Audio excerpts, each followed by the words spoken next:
Bom, meus amigos, minhas amigas, enquanto todo mundo estava preocupado aqui com os desdobramentos da CPI da pandemia, com o depoimento desastroso do Fábio Weingarten, ex-SECOM, o Datafolha soltou uma nova pesquisa e causou assim, um estremecimento no meio político. O Twitter, de repente, mudou o foco, claro, sem deixar de prestar atenção na CPI, e passou a observar os números revelados e que são assim muito diferentes daquilo que foram revelados há pouco tempo pela XP Investimentos e pela Paraná Pesquisa e diversos outros institutos.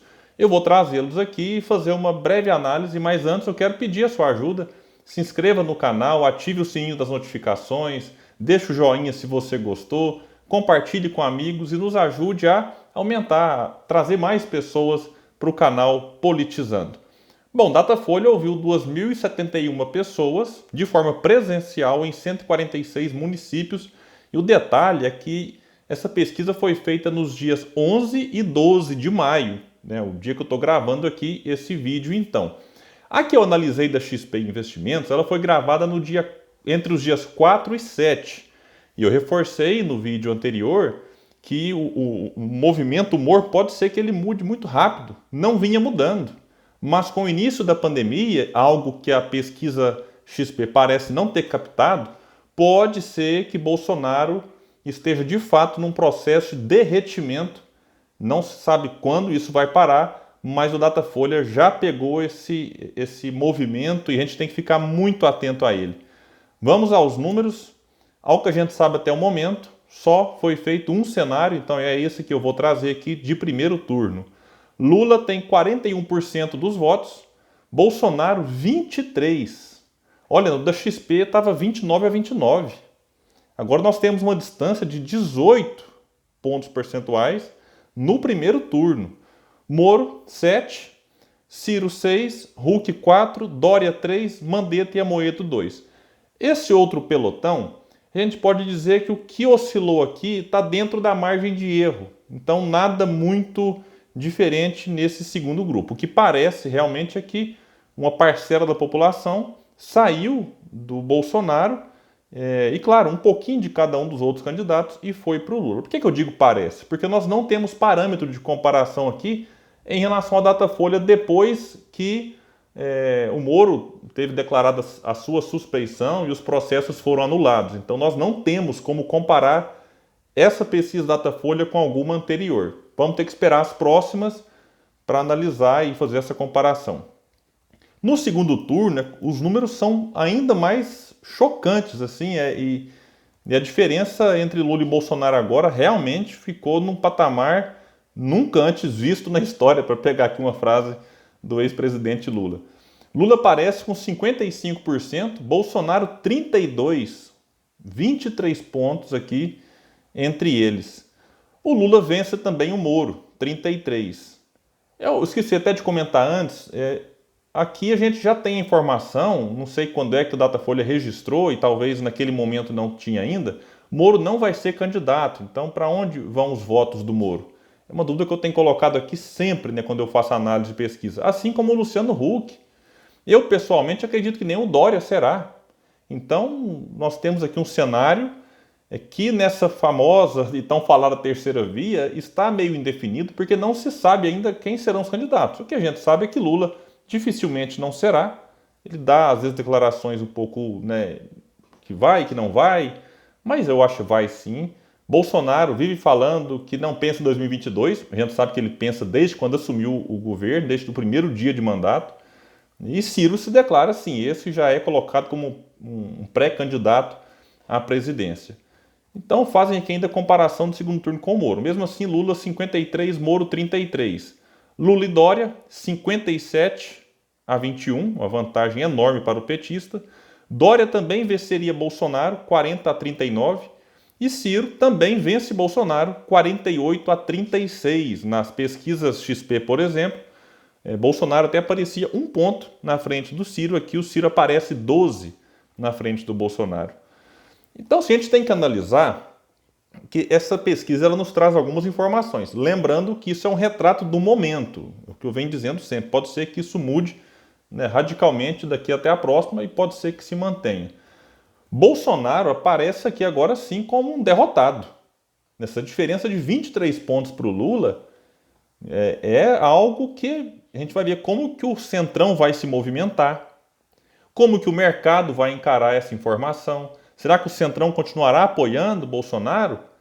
Alguém pode pensar, William, mas o Bolsonaro abriu os cofres para o Centrão através ali daqueles 3 bilhões do tal orçamento secreto. Bom, mas a Dilma também havia feito isso com o Centrão lá atrás e mesmo assim o impeachment aconteceu. O mercado que vive fazendo críticas ao governo, mas me parece que essas críticas são mais no sentido de conseguir mais e mais vantagens quando o governo acaba abrindo espaço para esse mercado, enfim, não mexendo nos subsídios generosos, não taxando grandes fortunas que incomodaria aí um núcleo que ainda está apoiando o governo, quando não aumenta a tributação sobre as grandes heranças. Então o mercado é aquele assim, ele critica, mas de certa forma está satisfeito. Ele solta algumas notas assim e tá tudo bem. Vai ali de vez em quando almoça com o Bolsonaro. Esse mercado parece que é um ser, né?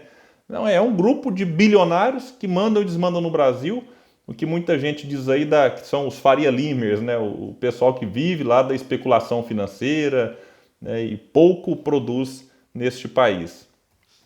Uma outra coisa importante para a gente observar será que ele vai conseguir manter aí uma base de apoio através da radicalização? Pode ser que sim, pode ser que Bolsonaro radicalize o discurso, como vem fazendo há algumas semanas, e essa radicalização mantém o apoio ali pelo menos de um núcleo, e talvez esse núcleo duro seria o suficiente para levá-lo ao segundo turno. Vamos observar como o Bolsonaro vai se comportar ou se ele vai virar de repente assim um Bolsonaro comportado para tentar passar uma imagem daquilo que ele não é. Ele até tenta de vez em quando, mas logo ele perde a postura e se revela aquilo que sempre foi. O voto que vai para Lula por medo do Bolsonaro, e eu tenho dito que isso acontece, eu conheço muita gente assim que fala, olha, eu não gosto do Lula, mas entre Lula e Bolsonaro eu prefiro o Lula. Então tem muita gente dizendo que vota nele porque não quer Bolsonaro. Mas na medida que perceber que Bolsonaro está enfraquecido e que não vai para o segundo turno, pode ser que Lula perca um pouco de apoio e este apoio vá para a tal terceira via. Vamos aguardar e ver se esse movimento acontece. Da mesma forma, tem muita gente que vota no Bolsonaro porque rejeita o Lula. E ao perceber que Bolsonaro agora está totalmente enfraquecido, pode buscar uma terceira via para tentar encarar o Lula no segundo turno. Não sabemos como ficaria um cenário Lula versus Ciro.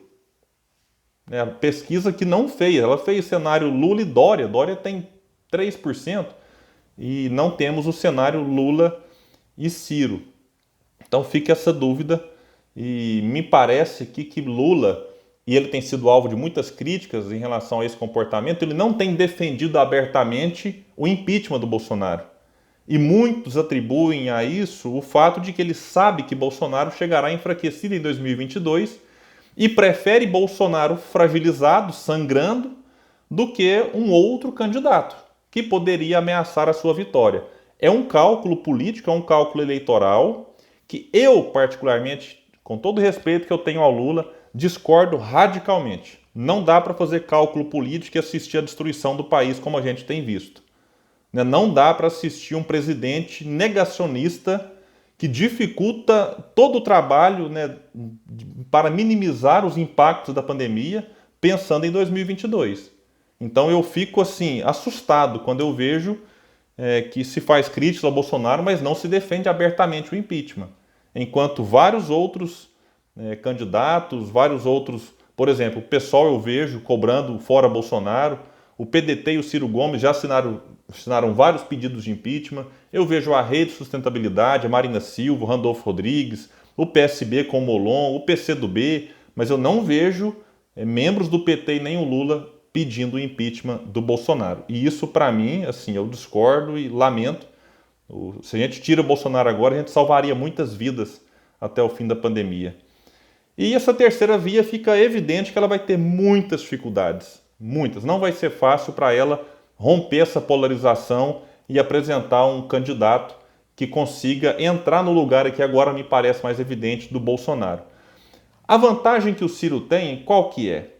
Moro não vai ser candidato. É quem está em terceiro, um ponto na frente do Ciro. Huck, que está em quinto, também não vai ser.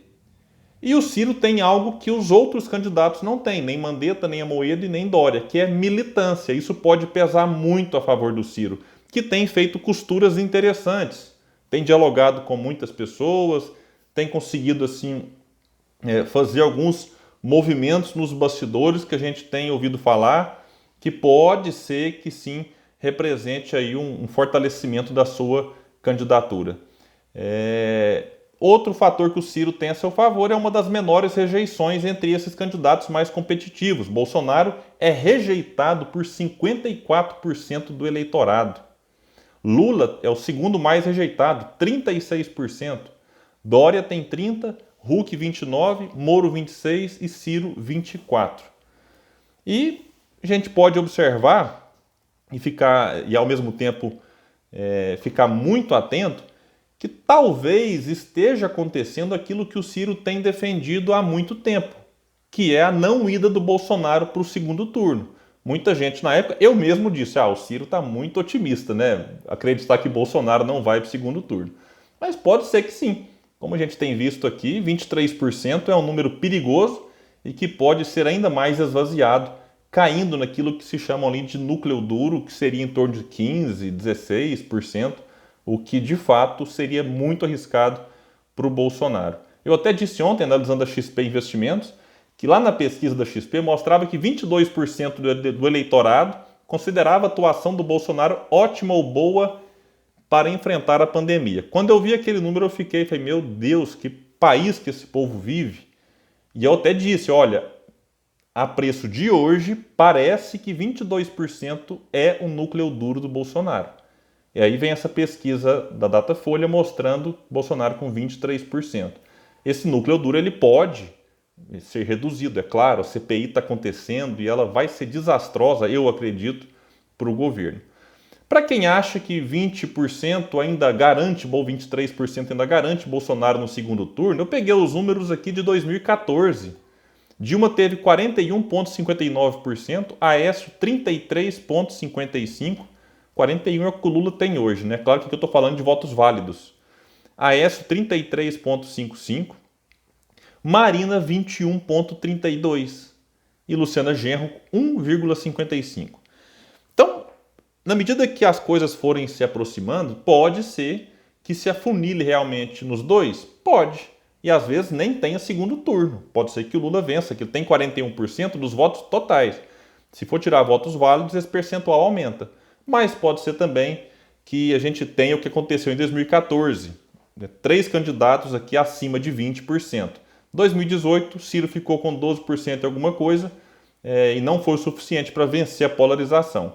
Vamos aguardar, vamos ficar atento para ver os próximos desdobramentos da CPI, aguardar novas pesquisas, e eu já estou curioso para saber a próxima pesquisa da Datafolha e torço para que ela saia logo e a gente possa comentar aqui no canal Politizando. Eu, pelo menos, fico um pouco mais aliviado só de perceber que Bolsonaro derreteu e derreteu muito.